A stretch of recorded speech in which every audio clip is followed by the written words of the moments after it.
Hello बच्चों, welcome to your channel physics with king Sen sir. बच्चों, आज हम लेकर के आए हैं आप लोगों के लिए क्लास 12th के न्यूमेरिकल सीरीज का चैप्टर जो रिफ्रैक्शन बाय स्फेरिकल सरफेसेस या गोलीय पृष्ठों से अपवर्तन, इस वाले चैप्टर के न्यूमेरिकल थे। तो अभी तो हम लोग बोर्ड के पर्पज से प्रिपरेशन कर रहे हैं, तो वीडियो उसी पर बेस्ड है। अभी इस वाले क्वेश्चन में मोस्ट इम्पोर्टेंट जो कि बोर्ड में पूछे गए प्रश्न हैं, तो वो 30 प्रश्नों का एक सेट आपको मिलेगा। इसको 2 पार्ट में सॉल्व कराया जाएगा। ये उसका पार्ट 1, कुछ फास्ट रिवीजन भी होगा, कुछ क्वेश्चन सेम मिलते जुलते रहेंगे, तो उसको भी आपको सॉल्व करना होगा। तो इस तरीके से टोटल हम लोग 2 सेट में इसको सॉल्व करने वाले हैं। तो आ जाइए, चलते हैं क्वेश्चन पे, लेते हैं पहला क्वेश्चन। क्वेश्चन नंबर 1 में है 15 सेंटीमीटर फोकस दूरी वाले, इसमें फोकस दूरी 15 सेंटीमीटर है। तो 15 सेंटीमीटर फोकस दूरी वाले अवतल दर्पण के सामने 10 सेंटीमीटर की दूरी पर 8 सेंटीमीटर ऊंचाई की वस्तु रखी है। दर्पण द्वारा बने प्रतिबिंब की स्थिति ज्ञात कीजिए। तो लोकेशन आपको फाइंड करना है कहाँ पे होगी, तो उसको फाइंड करने के लिए क्या क्या चीजें दी गई है उसको हम लिख लें।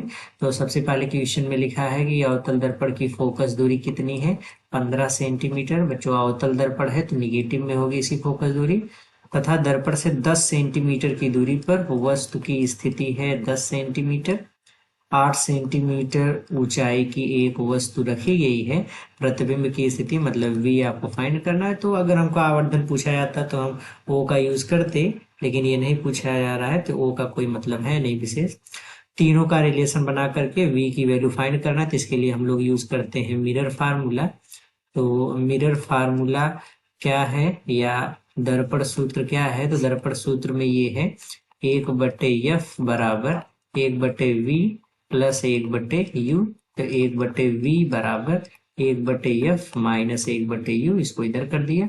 1/V बराबर 1/F की वैल्यू है -15, तो -1/15, और माइनस और ये माइनस हो जाएगा प्लस 1/10। तो ये हो जाएगा 1/V बराबर, दोनों का एलसीएम ले लेंगे 30, 15 दूनी 30, 10 तियां 30, मतलब 1/V बराबर 1/30। तो यहाँ से V की वैल्यू कितनी आ जाएगी, 30 सेंटीमीटर। तो ये इसका आंसर होगा। ओके,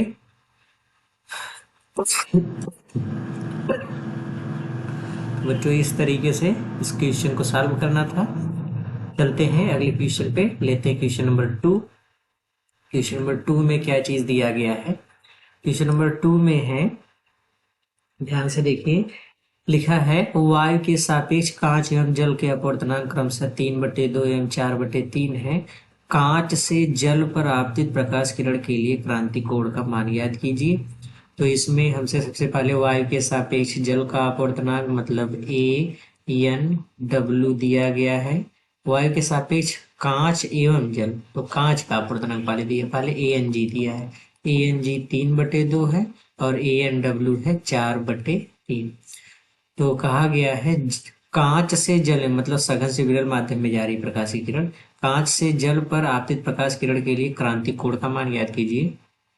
तो इसके लिए हमको फार्मूला पता है, N बराबर होता है N बराबर 1/sin C।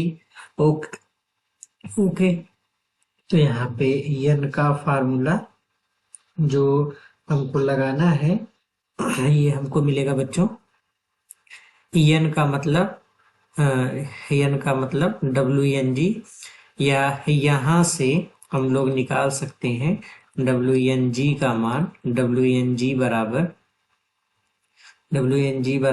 ये होता है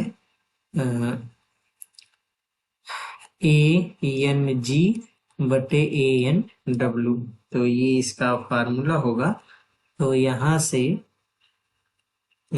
से अगर आप इसको सॉल्व करोगे तो ये हमको मिलेगा WNG बराबर ANG का मान किसके बराबर है, तो ANG की वैल्यू है 3/2 और फिर बटे में 4 बटे 3, तो इसको सरल कर लेंगे 3/2, फिर गुणे 3/4, मतलब 9/8। ओके, तो यही n क्या का मतलब है WNG से, WNG बराबर 1/sin c, तो वो 9/8 बराबर 1/sin c। तो यहाँ से sin c बराबर ये हो जाएगा 8/9, तो c बराबर sin इनवर्स 8/9, ये इसका आंसर होगा। तो इस तरीके से क्वेश्चन सॉल्व करना है बच्चों। इस फार्मूले को लेकर के बहुत से लोगों के मन में कंफ्यूजन रहता है, स्टूडेंट्स के मन में, कि n को हम क्या लिखें, n WNG है, GNW कैसे पता करें। तो हमेशा याद रखना फार्मूला जो n बराबर 1/sin c बनाया गया है, इसमें डिफाइन इस तरीके से किया जाता है कि ये बनाया जाता है कि विरल माध्यम के सापेक्ष सघन माध्यम में बना हुआ विशेष आपतन कोण, मतलब विरल माध्यम के सापेक्ष सघन माध्यम का अपवर्तनांक लिया गया है। तो विरल माध्यम है जल, ये है, और सघन माध्यम है कांच, इसलिए विरल माध्यम के सापेक्ष सघन माध्यम में बना हुआ विशेष आपतन कोण, जिसके लिए अपवर्तन कोण का मान 90 अंश होता है, उसे हम क्रांति कोण कहते हैं। तो इस डेफिनेशन के अकॉर्डिंग विरल माध्यम के सापेक्ष सघन माध्यम का अपवर्तनांक लिया जाता है। तो ये वाला रिफ्रैक्टिव इंडेक्स यहाँ पे लिया जाएगा WNG। ओके, तो इस तरीके से इस क्वेश्चन को सॉल्व करना था। आ जाइए अगले क्वेश्चन पे चलते हैं। लेते हैं हम लोग क्वेश्चन नंबर थर्ड में क्या है, तीसरे क्वेश्चन में क्वेश्चन नंबर 3 में देखिए, इंपॉर्टेंट क्वेश्चन है। प्रकाश की किरण प्रिज्म के पृष्ठ AB पर अभिलंबवत, बच्चों ये अभिलंबवत आ रही, मतलब ये वाला कोण यहाँ पे 90 अंश, अगर ये वाला कोण 90 अंश है तो ये भी 90 होगा, अंदर वाला कोण भी, ये वाला कोण भी अगर 90 ही हुआ तो ये 90, ये 60, ये वाला कोण कितना हो गया 30 अंश। ये अंदर वाला कोण जो बच रहा है ये कितना हो जाएगा 30 अंश। अंदर वाला कोण अगर 30 अंश है तो ये वाला पूरा, ये जो लाइन आप यहाँ पे देख रहे हैं, ये वाली लाइन और ये वाली जो लाइन है, ये दोनों एक दूसरे के लंबवत हैं। तो ये वाला पूरा कोण अगर 30 अंश है तो ये बाहर वाला इतना सा जो कोण होगा ये कितना हो जाएगा 60 अंश। अब देखो ये कांच का है, ये मीडियम किसका है कांच का, और ये किसका है द्रव का। तो प्रकाश की किरण कांच से जल में जा रही है, ये इसका रास्ता था। अब यहाँ से अभिलंब से दूर हटेगी, इधर चली जाएगी अपवर्तन के बाद, तो ये ऐसे मुड़ जाएगी। ये अलग की बात है कि अपने रास्ते से विचलित हो, लेकिन यहाँ पे आपतन कोण का मान कितना है 60 अंश। अब कहा गया कि n का वह अधिकतम मान ज्ञात कीजिए जिससे पृष्ठ AC से प्रकाश किरण का पूर्ण आंतरिक परावर्तन हो जाए। तो पूर्ण आंतरिक परावर्तन के केस में आपतन कोण का मान 60 अंश से अधिक होना चाहिए। तो मैक्सिमम क्रिटिकल एंगल जो जिससे हमको अधिक देखना है वो है 60 अंश, मतलब क्रांति कोण 60 अंश पर। तो यहाँ से ये इसके स्पर्श, इस वाले तल के स्पर्शवत ऐसे निकलेगी, लेकिन यहाँ 90 अंश पे निकलेगी, लेकिन जब 60 अंश से अधिक कोण होगा तो वो उसी माध्यम में वापस लौटेगी। तो C की वैल्यू कितनी है 60 अंश। ओके, अब En की मैक्सिमम वैल्यू हमको फाइंड करना है। अब हमको यहाँ पे देखो प्रिज्म का अपवर्तनांक मतलब ANG, प्रिज्म कांच का बना होता है, तो ये हमको दिया गया है। ओके, और द्रव का अपवर्तनांक n हमको फाइंड करना है, n का वह अधिकतम मान ये हमको फाइंड करना है। तो यहाँ पे जो n है वो द्रव का अपवर्तनांक है, हम n को ANW भी बोल सकते हैं, ये चीज हम लिख सकते हैं। ओके, तो बच्चों हमको फार्मूला पता है। देखो विरल माध्यम के सापेक्ष सघन माध्यम में बना हुआ विशेष आपतन कोण, फिर से वही डेफिनेशन, तो WNG विरल माध्यम सघन माध्यम बराबर 1/sin c। ओके, तो WNG को हम लोग क्या लिख सकते हैं, ANG बटे ANW बराबर 1/sin 60। ANG का मान 3/2, और फिर बटे में ये चीज बटे में ही क्या मिल रहा है n या ANW, तो बटे में ही आप n कर दो। ANW का मान किसके बराबर n के बराबर 1/sin 60 का मान करड़ी में 3/2। तो ये हो जाएगा 3/2 n बराबर ये हो जाएगा 2/3 तो क्रॉस मल्टीप्लाई कर लीजिए, तो इधर इसका इधर गुणा कर दीजिए, तो 3√3/2 इज इक्वल्स टू n। इसको इधर कर दीजिए तो n बराबर 3√3/4। तो अपवर्तनांक का मान कितना हो जाएगा, 3√3/4, इतना अपवर्तनांक का मान होगा। ओके, आ जाइए अगले क्वेश्चन पे चलते हैं। नेक्स्ट क्वेश्चन लेते हैं बच्चों। अगला क्वेश्चन क्या है, अगले क्वेश्चन में है जल से भरे 40 सेंटीमीटर गहराई के किसी टैंक की तली पर एक बिंदुवत स्रोत रखा गया है। जल के पृष्ठ का वह क्षेत्रफल ज्ञात कीजिए जिससे प्रकाश निर्गत होगा। जल का अपवर्तनांक 4/3 है। तो सवाल कुछ इस तरीके से दिया गया है कि मान लीजिए यहाँ पे कोई एक टैंक रखा गया है, ये है, ठीक है, और ये टैंक का ऊपरी तल है जिसे हम लोग देख रहे हैं। यहाँ पे मान लीजिए कोई एक पॉइंट, कोई एक बिंदु स्रोत रखा गया है, प्रकाश स्रोत O है। कहा गया कि पृष्ठ का वह क्षेत्रफल, मतलब ये क्षेत्रफल ज्ञात करना, क्योंकि ये ओपनिंग है, बाकी 3 तरफ से तो ये बंद है, यहाँ से प्रकाश निकलेगा। ये प्रकाश जिस क्षेत्रफल से निकलेगा वो क्षेत्रफल हमको ज्ञात करना, मतलब हमको ये वाला एरिया हमको फाइंड करना है, दिस एरिया ये है। ओके, अब 40 सेंटीमीटर गहराई है, अगर हम यहाँ से एक लंब डालते हैं और ये जल से भरा है, ये पूरे जो टंकी है ये पूरा जल से भरा गया है। ओके, ये है।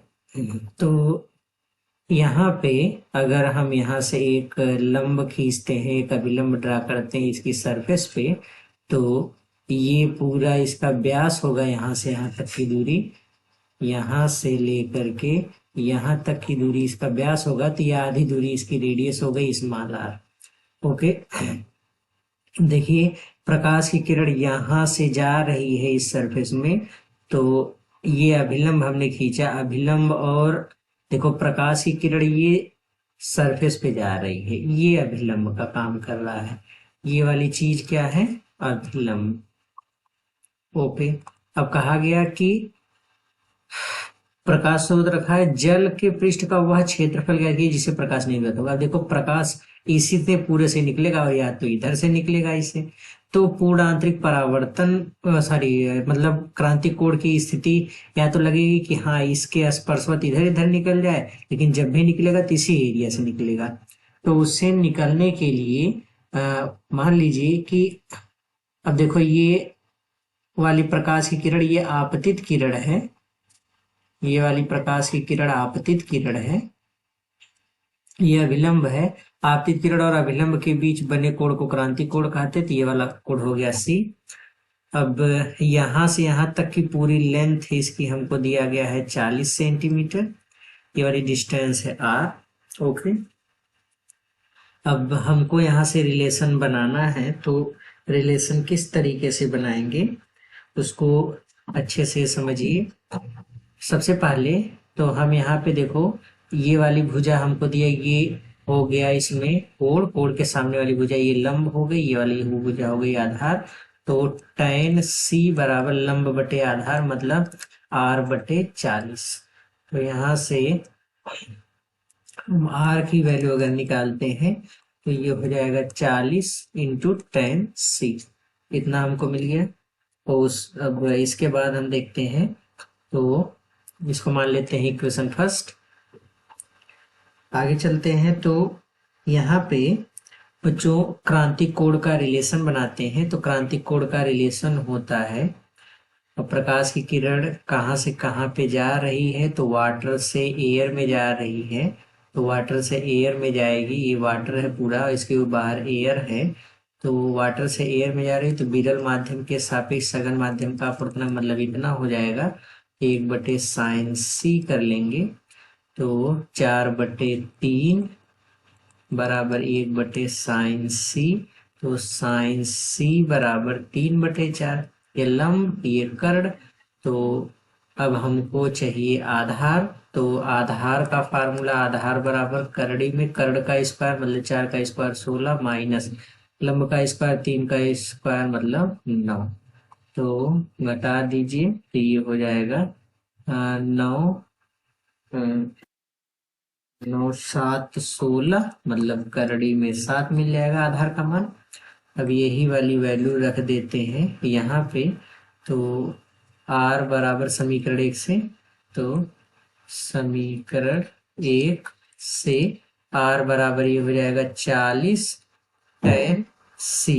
तो tan c का मान अगर लिखेंगे तो ये बच्चों ये हमको मिलेगा, देखो r का मान 40, tan थीटा बराबर होता है लंब बटे आधार। तो लंब का मान कितना है, तो लंब का मान है यहाँ पे साइन थीटा बराबर ये है लंब और ये है कर्ण, और ये हमने निकाल लिया आधार, ये आधार। तो यहाँ से लंब बटे आधार, लंब है 3, आधार है करड़ी में 7, इतने सेंटीमीटर। तो r बराबर 40 दिए हैं 120 बटे करड़ी में 7 इतने सेंटीमीटर, या r बराबर 1.2 बटे करड़ी में 7 इतने मीटर।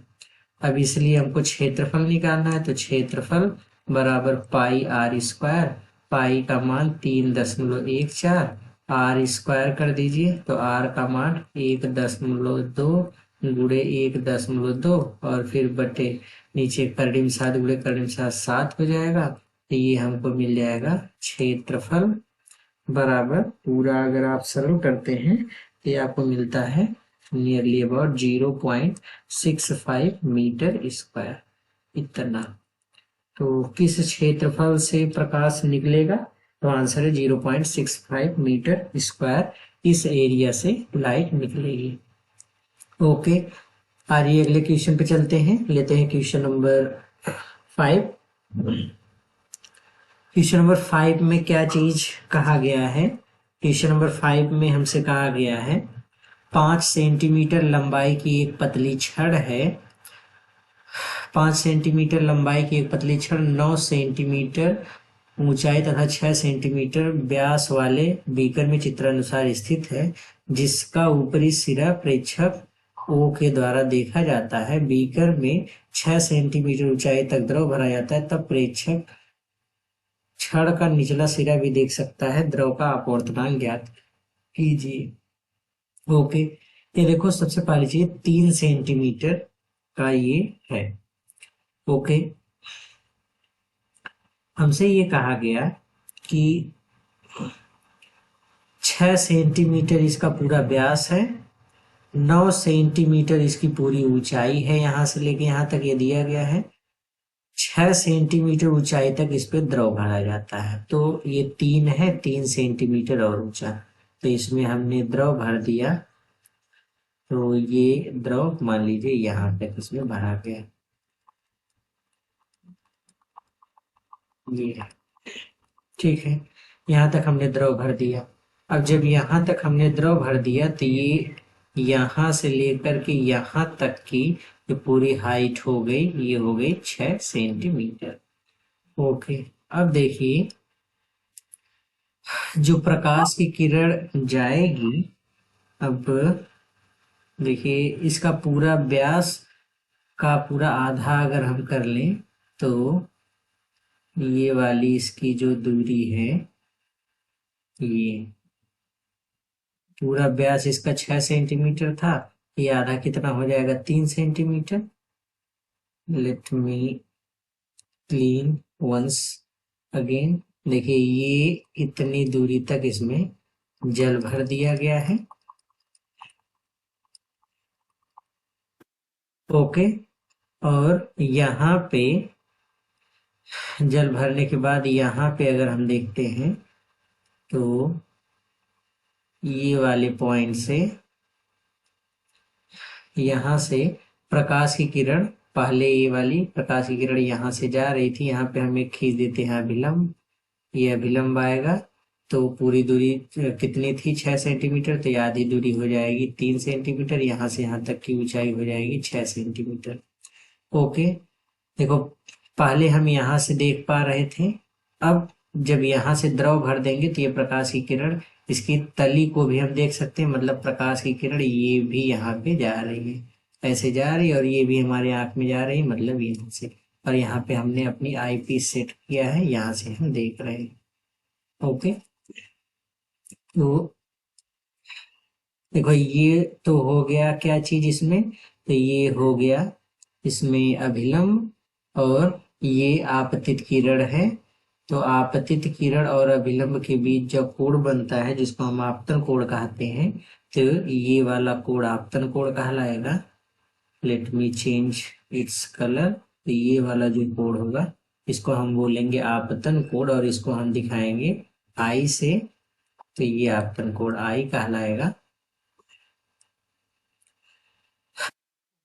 एक तो ये आपतन कोण हो गया।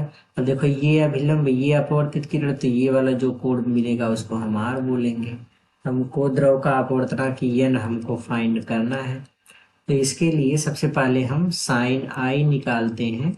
साइन आई बराबर, देखो n का फार्मूला होता है साइन आई बटे साइन आर, तो सबसे पहले साइन आई निकाल लें।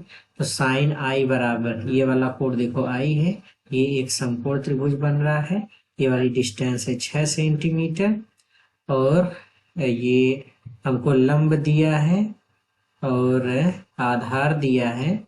हमको कर्ण की वैल्यू नहीं पता है, तो उसको हम निकाल लेते हैं। साइन आई बराबर लंब कितना है, तो यहाँ से यहाँ तक की दूरी कितनी होगी, 3 सेंटीमीटर।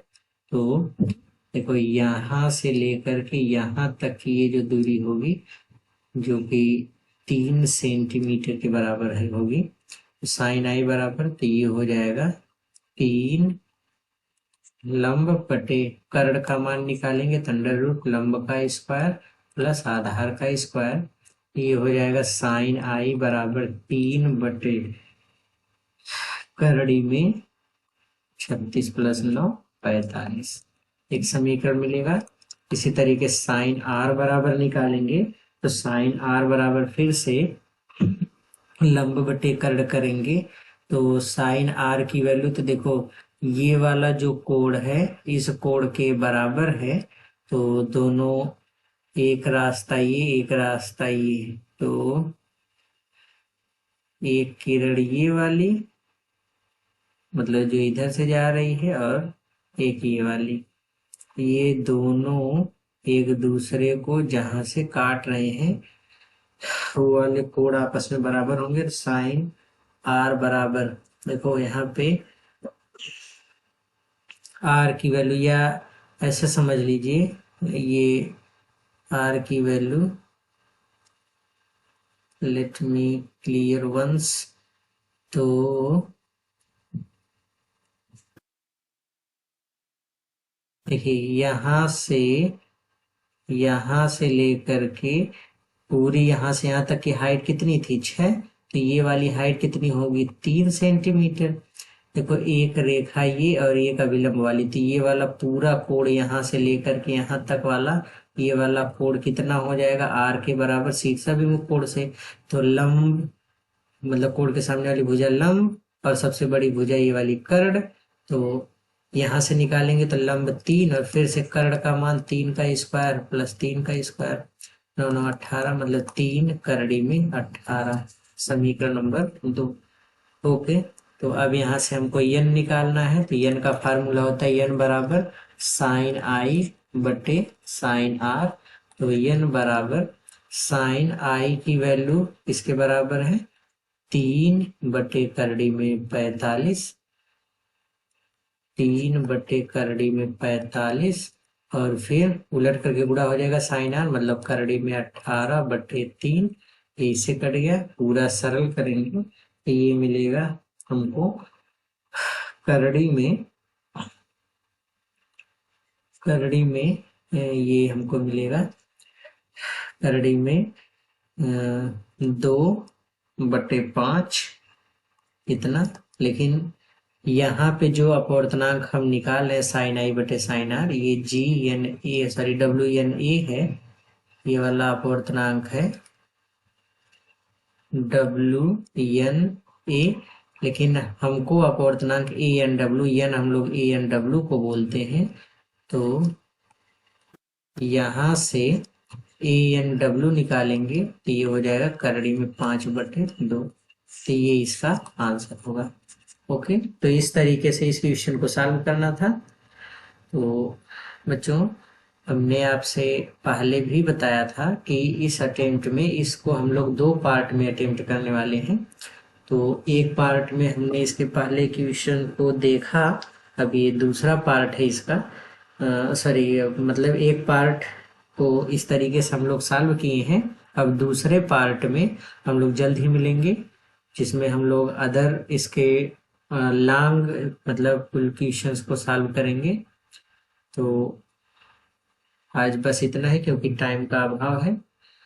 ओके, मिलते हैं अगले वीडियो में। तब तक पढ़ते रहिए, मेहनत करते रहिए। All the very very very best.